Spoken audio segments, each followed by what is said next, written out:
Later on, and further down the shoulder shoulders. Today we're going to take a look at how to build bigger, rounder, meatier shoulders.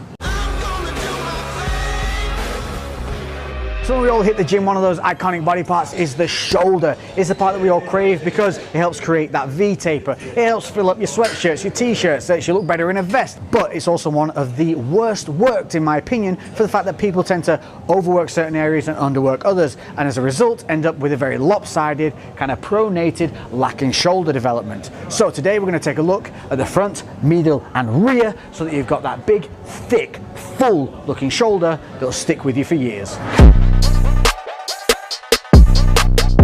So it's called the delt. That's the front. We're going to call it the front delt. So we're going to be working on the front head of the shoulder.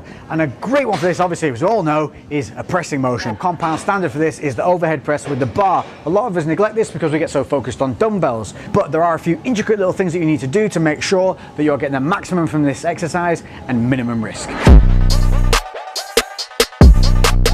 One of the main problems with this is body posture. A lot of people think about working the shoulders and then forget about the rest of the body. We need to stabilize the foundation upon which we're pressing, and that's from our feet all the way up to our shoulders. So you want to be hip width apart with soft knees. You want to engage your glutes a little bit. That's going to control your hips. From there, we're going to pull our core in. We're not going to tense it tight, but we're going to control it. We're going to pull it in so it's controlled, and then that's going to stabilize all our midsection.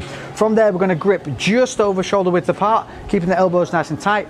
Shoulders are going to be held back, but not squeezing. So you're engaging the scapula but maintaining a good posture. So I'm relaxed here, I can move. It's not like bench press where you're rolling back, just engage them. From here, what we're gonna do is come under the bar and lift up.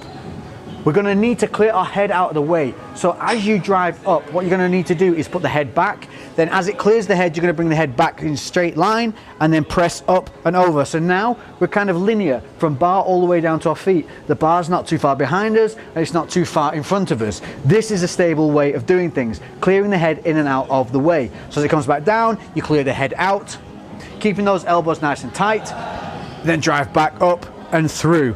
What a lot of people tend to do on this, which is a problem, is they tend to start overly arched to get their head out the way, and they keep it out the way the entire time. This is going to put a lot of stress on that lower lumbar. It's going to also make you very unstable, and it's going to risk wobbles. Wobbles can lead to injuries, so we want to avoid tweaks, we want to avoid injuries, and we do that by setting things correctly and sticking with them throughout each movement. So treat each rep individually, make sure that you are thinking about the mind to muscle, make sure that you are not excessively moving any part of the body that doesn't need to be moving other than the shoulder joints.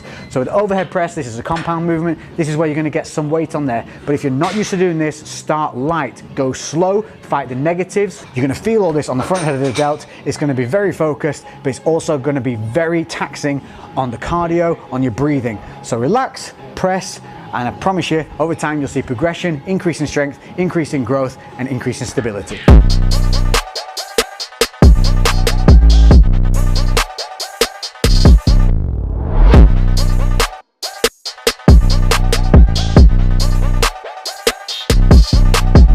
So the next move I'm going to show you, I'm going to do this standing, but you can also do this seated if you find it a little unstable. But again, we want to try and work as much of the body as possible. So standing if you can, and this is the Arnold press. This is fantastic because not only does it help hit that front head of the delt, but it also helps open up the scapula and that range of movement. So again, we're looking here for control and technique. So what is an Arnold press? It's a variation on the shoulder press that requires a lot more movement. It starts from the front with the dumbbells facing each other, elbows tight. From here, you're gonna roll out, open up that scapula, nice and wide with the elbows, and then drive through as standard with a press. Then you come back down to that start position for the press, and then roll the dumbbells back round. So in one single flowing motion, we end up with what is called the Arnold press. The reason this is so great is because as we're rolling those elbows out, we're helping to expand the range of motion of the scapula. So a lot of people can end up with an impinged scapula, traps getting caught up. If you have a shoulder that's a little bit higher than the other, you've got imbalances, this is a really great way of opening up the body and controlling that motion of the shoulder. Plus, with that press motion, it's also going to hit the front head of the delt just as before. So as I said, standing or seated, this is a great exercise. Things to focus on here are making sure that you bring the elbows all the way back round to the front and get that full range of motion. Get a full turnout so the elbows are nice and wide. Then you're going to drive up without arching that lower back, Keep the glutes engaged to control the hips, drive through the feet and press, making sure to not allow the shoulders to rise up or down, keeping them engaged with the scapula. As with anything, start with the lighter weights. You're going to be aiming for that kind of 6 to 10 rep range. As you progress over time, you'll find that you'll get stronger, you'll require more weight, but do not think that more weight means more muscle. It's not the case. Especially with something as technical as this, start light, control it, keep the movement nice and slow, fight that negative and don't rush it.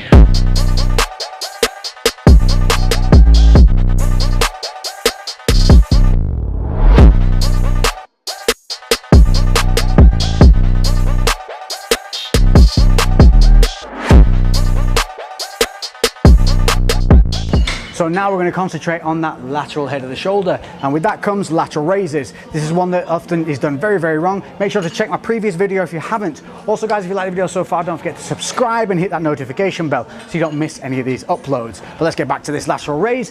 We want to be thinking about lifting from the elbow. Again, every time when we're standing, from the feet all the way up, we set ourselves, soft knees, glutes slightly engaged, core controlled. From here, what we're going to do is we're going to move out, elbows to the side, arms slightly in front. So what we're not doing is coming straight out to the side, slightly in front with a bent arm. That's going to make sure that the leverage point is the shoulder. From there, lift from the elbows. Dumbbell will be slightly lower than the shoulder and the elbows, as so.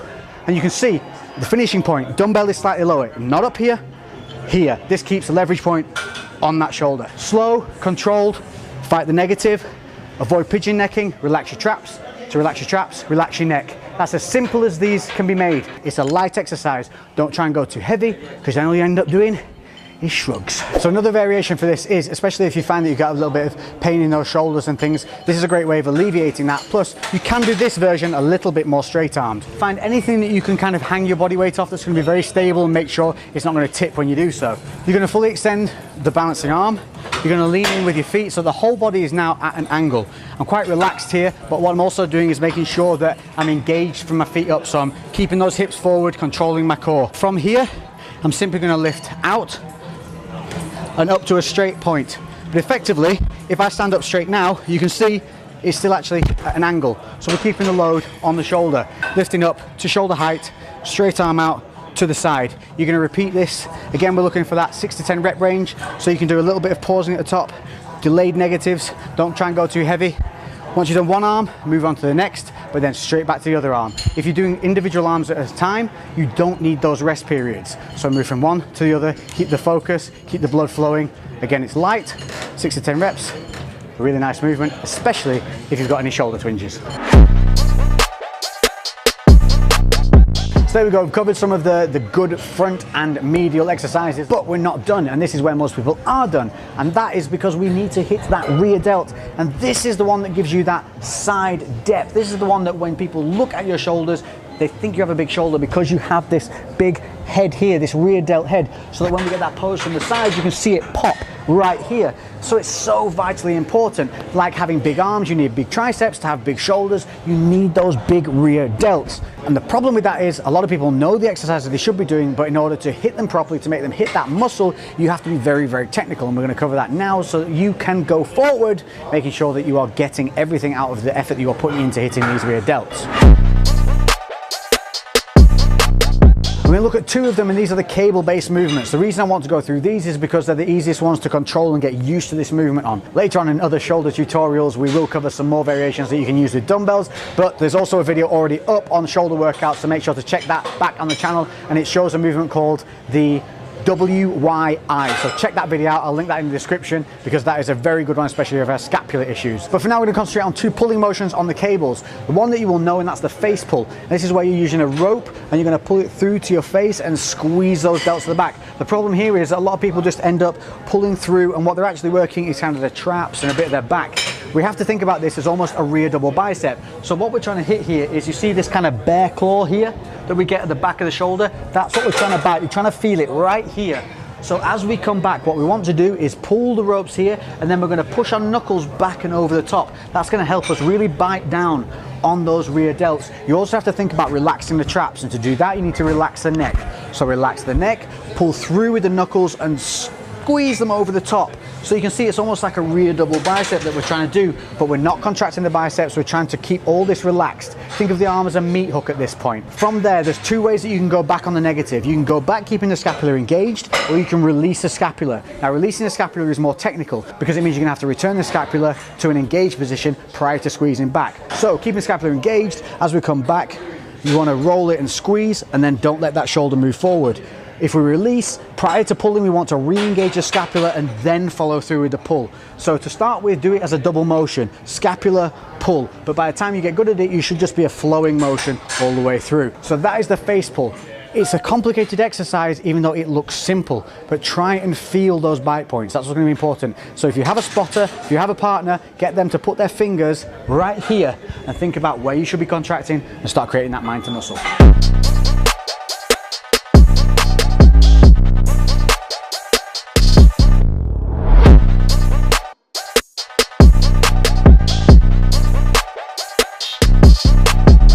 Next up on the cables is the rear delt flies. So this uses both sides of the cables. But there's a little tip here that I'm going to give you that's going to help you engage that much easier. And that's not using handles, but using the balls on the ends of the cables themselves. And instead of having this overhand grip that a lot of people tend to have where they're pulling around, we're going to use OK fingers. So like if you're diving undersea and you give that OK sign, you're going to allow the ball from the cable to sit in that OK grip. Obviously the cables are going to cross in front of you. And from here, you're going to pull back from the elbows and squeeze, keeping those OK fingers. The reason this works is because it stops you thinking about pulling from the hands and allows you to concentrate on pulling from the elbows. It also stops you using too much of a heavy weight, and in turn what you're going to be able to do is again work on that mind to muscle connection.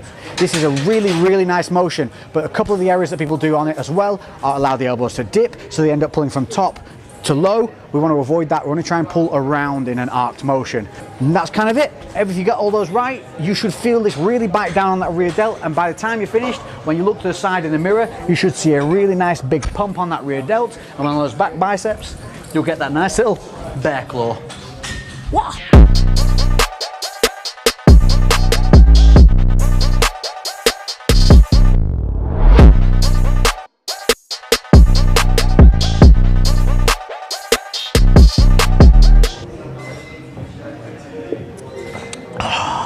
That's how you make a brew look really good. Whew, you have the details to set yourself up for a very solid full delt workout to help develop that round, thick looking, muscular shoulder. And as I've said, remember, it's always about that balance from front to back. That's what gives that illusion of size.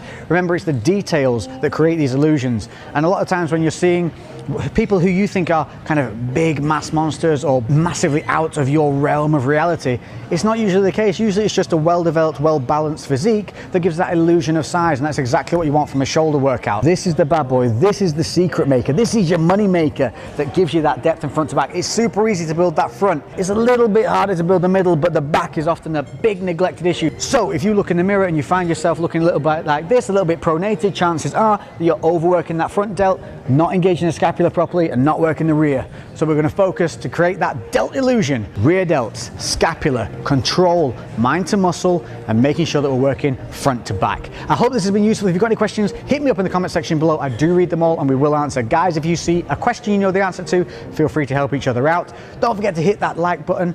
Notifications, drop down menu, make sure that you select to have it notified every time I upload a video. That way you won't miss anything. Other than that, thank you all for the support. Thanks for the love. I've been Lex, and we'll catch you in the next one. We are out.